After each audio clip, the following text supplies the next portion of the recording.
Assalamualaikum warahmatullahi wabarakatuh. Ketemu lagi dengan saya, Ibu Zuria Rohmatus Saada. Gimana kabar kalian hari ini? Semoga tetap baik, tetap sehat, dan selalu bahagia. Oke, kali ini Ibu akan menjelaskan tentang apa itu bimbingan dan konseling. Yang pertama pengertiannya dulu ya. Bimbingan dan konseling di sekolah adalah sebuah bantuan yang diberikan oleh guru pembimbing kalian masing-masing kepada semua siswa, baik secara pribadi, secara perorangan maupun secara kelompok. Siapa saja sih yang terlibat dalam kegiatan bimbingan dan konseling? Yang pertama adalah jelas guru pembimbing kalian masing-masing. Yang kedua adalah siswa yang bersangkutan.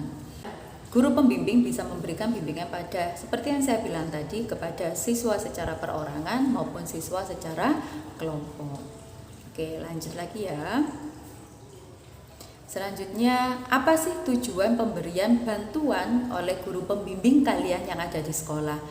Yang pertama, tujuannya adalah supaya siswa bisa lebih mandiri. Yang kedua, supaya potensi kalian bisa berkembang dengan baik. Siswa yang mandiri itu bagaimana sih? Siswa yang mandiri adalah siswa yang pertama, siswa yang mampu memahami dirinya sendiri. Kalian yang memahami apa saja kelebihan yang kalian punya dan apa saja kekurangan yang kalian punya.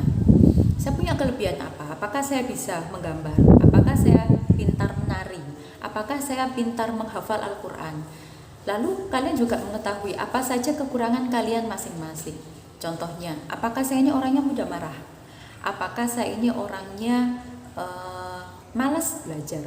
Seorang siswa juga dikatakan sebagai seorang siswa yang mandiri ketika dia mengetahui apa saja kemampuannya dan apa saja minatnya. Kemampuan jelas berhubungan dengan potensi apa yang kalian punya. Kalau minat jelas berhubungan dengan apa yang kalian suka atau hobi apa yang kalian suka. Contoh dari kemampuan, misalkan begini, saya adalah siswa yang pintar bikin roti misalkan, atau saya pintar memasak Bu, atau lagi contohnya tulisan saya bagus, atau saya pintar matematika Bu daripada bahasa Inggris. Nah, itu adalah contoh dari kemampuan. Kalau minat, contohnya begini, saya lebih suka editing video daripada editing foto, atau misalkan lagi begini, saya lebih suka main game daripada saya harus main media sosial misalkan. Nah, itu contoh dari minat. Lalu yang selanjutnya, siswa yang mandiri adalah siswa yang tahu bagaimana ciri-ciri kepribadiannya. Apakah kalian itu adalah siswa yang suka marah, ataukah apakah kalian itu siswa yang mudah sedih, ataukah kalian itu siswa yang terbuka atau tertutup, yang tidak suka ngomong sama orang lain, ataukah kalian siswa yang ceria? Itu adalah contoh dari siswa yang mandiri yang tahu bagaimana kepribadiannya. Selanjutnya, ciri yang terakhir adalah siswa yang mampu menyelesaikan masalahnya sendiri. Jadi gini, mungkin dalam umur kalian adalah umur-umur yang memiliki banyak masalah. Kalian tidak perlu malu untuk mengatakan bahwa saya minta tolong untuk dibantu menyelesaikan masalah saya. Tapi kami pun juga menginginkan kalian untuk bisa mandiri menyelesaikan masalah kalian sendiri dahulu sebelum meminta bantuan orang lain. Oke, paham ya? Sekarang kita lanjut. Siswa yang mandiri adalah siswa yang mengenal lingkungannya dengan baik. Lingkungan itu ada 3. Yang pertama adalah lingkungan keluarga, yang kedua adalah lingkungan sekolah, yang ketiga adalah lingkungan di luar keluarga dan sekolah, yaitu masyarakat di lingkungan sekitar kalian. Kalau lingkungan keluarga jelas berhubungan dengan keluarga inti kalian, ayah kalian, ibu kalian, saudara, atau siapapun yang ada di dalam keluarga. Kalau yang sekolah dan lingkungan lain, salah satunya berhubungan dengan teman. Oke, kita lanjut ya. Mengapa diperlukan ada bimbingan dan konseling di sekolah kalian masing-masing? Yang pertama, jelas bahwa tidak semua siswa itu bisa menerima kelebihannya dan bisa menerima kekurangannya. Jadi kalian perlu dibantu untuk tahu apa saja kelebihan kalian. Kalian juga perlu dibantu untuk mengetahui apa saja kekurangan kalian. Apakah kekurangan saya secara fisik, apakah kekurangan saya dari segi ekonomi keluarga, ataukah dari segi psikis saya dan lain sebagainya. Itu perlu bantuan guru pembimbing kalian masing-masing. Yang kedua, tidak semua siswa itu mampu merencanakan masa depannya sendiri. Contohnya begini, telah lulus dari SMP misalkan, kalian mau melanjutkan ke jenjang mana? Ataukah mau melanjutkan ke SMA? Ataukah mau melanjutkan ke SMK? Setelah lulus dari SMA, apakah kalian mau melanjutkan kerja ataukah mau kuliah? Perlunya guru pembimbing kalian di sekolah adalah itu. Yang ketiga, tidak semua siswa itu bisa mengembangkan potensinya masing-masing. Seperti yang saya bilang tadi, salah satu ciri siswa yang mandiri adalah siswa yang mampu mengetahui apa saja kelebihannya dan kekurangannya masing-masing. Tapi tidak semua siswa itu mampu untuk mengembangkan potensinya dengan baik. Dia perlu untuk dibantu oleh orang lain. Contohnya begini, ada dulu salah satu siswa bimbingan saya itu dia pandai menulis cerpen. Tapi dia bingung, Bu, saya ingin jadi penulis cerpen, saya ingin jadi penulis novel, tapi saya nggak ngerti saya mau kemana. Nah, dia konsultasi sama saya beberapa kali pertemuan, dan akhirnya dia ngerti, oh ternyata untuk bisa melanjutkan potensi menulisnya, dia harus melakukan ini, dan harus mengirimkan karyanya kemana. Nah, itu contohnya perlunya guru pembimbing di sekolah seperti itu. Lalu yang keempat adalah tidak semua siswa mampu memanfaatkan lingkungan di sekitarnya. Contohnya begini, oke, di sekolah kalian ada perpustakaan, tapi apakah semua siswa itu datang ke perpustakaan? Belum tentu. Lagi, di sekolah kalian ada guru mata pelajaran, tapi apakah semua siswa yang ada di sekolah itu mau untuk berbicara dengan guru mapelnya masing-masing? Belum tentu. Nah, itu bisa dikonsultasikan dengan guru pembimbing kalian. Lalu apa saja kegiatan bimbingan dan konseling yang ada di sekolah kalian? Yang pertama, ada layanan orientasi. Yang kedua, ada layanan informasi. Yang ketiga, ada layanan penempatan dan penyaluran. Yang keempat, ada layanan pembelajaran. Pengertiannya apa ya? Saya jelaskan satu-satu. Yang pertama, layanan informasi. Layanan informasi adalah layanan yang digunakan untuk memberikan berbagai informasi yang bermanfaat kepada siswa. Jadi, kami sebagai guru pembimbing akan memberikan informasi apapun yang mana itu bisa bermanfaat untuk kalian. Jadi, tujuan dari layanan informasi adalah supaya wawasan kalian itu bertambah dan semakin terbuka dengan lingkungan luar. Jangan sampai jadi katak dalam tempurung. Contoh layanan informasi yang kami berikan di sekolah, contohnya adalah cara menyelesaikan masalah dengan baik. Pemberian informasi tentang bagaimana belajar yang efektif.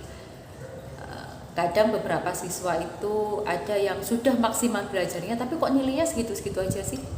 Atau lagi ada contoh lain dari layanan informasi adalah cara menggunakan media sosial dengan bijak, atau cara mengetahui kepribadian kalian, atau bagaimana cara mengetahui jenis-jenis bakat dan minat yang kalian punya, dan beberapa informasi lainnya. Banyak kok. Yang selanjutnya adalah layanan orientasi.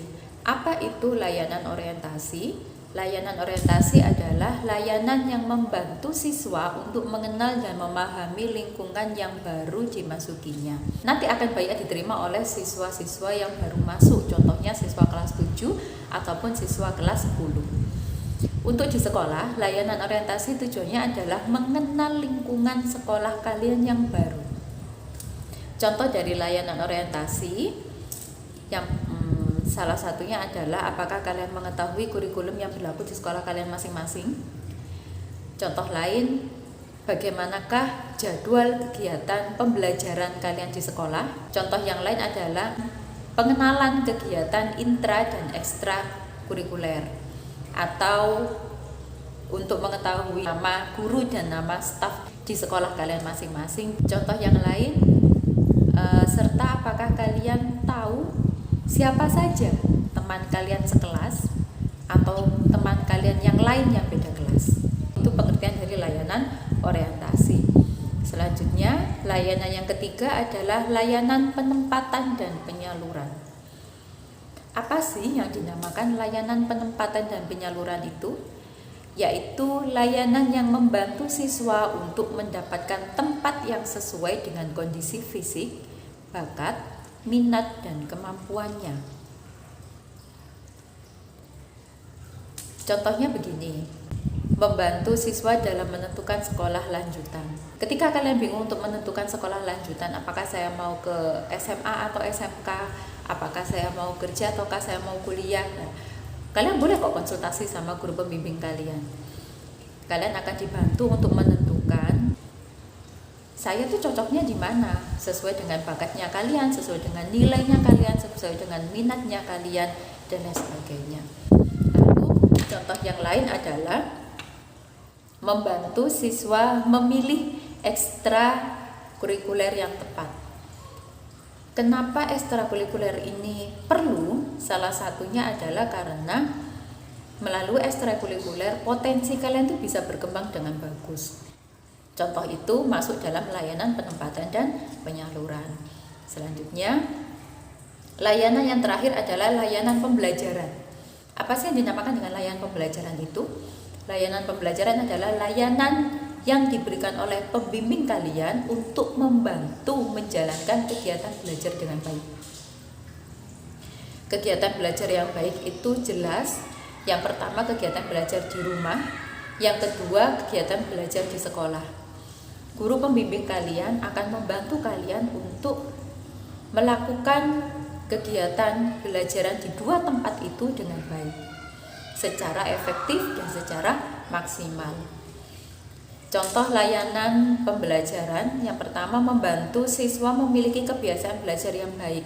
Nah, tidak semua siswa itu memiliki kebiasaan belajar yang baik. Tidak semua siswa memiliki jadwal belajar yang baik.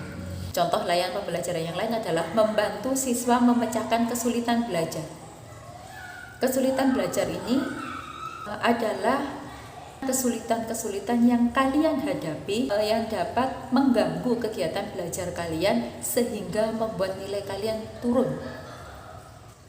Contohnya gini, kesulitan belajar di sekolah contohnya teman-teman yang rame, atau contoh yang lain kalian tidak bisa konsentrasi di sekolah. Itu contoh kesulitan belajar. Atau contoh kesulitan belajar ketika kalian belajar di rumah, contohnya begini, terlalu banyak main game sehingga kegiatan belajar kalian di rumah itu terganggu. Atau contoh yang lain, kalian terlalu asik main media sosial, jadi akhirnya kalian melupakan kegiatan belajar yang ada, yang sudah kalian susun selama ini. Tuh. Selanjutnya, contoh layanan pembelajaran yang lain adalah membantu mengembangkan siswa yang memiliki kemampuan belajar yang tinggi.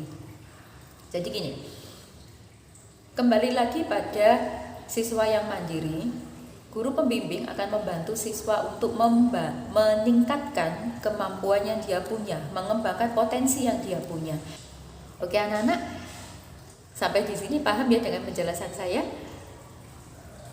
Kalau misalkan ada yang tidak kalian pahami, silakan kalian menghubungi saya, bisa lewat email, lewat Facebook, atau DM di Instagram, atau DM di Twitter. Kita ketemu secara virtual di sana. Oke?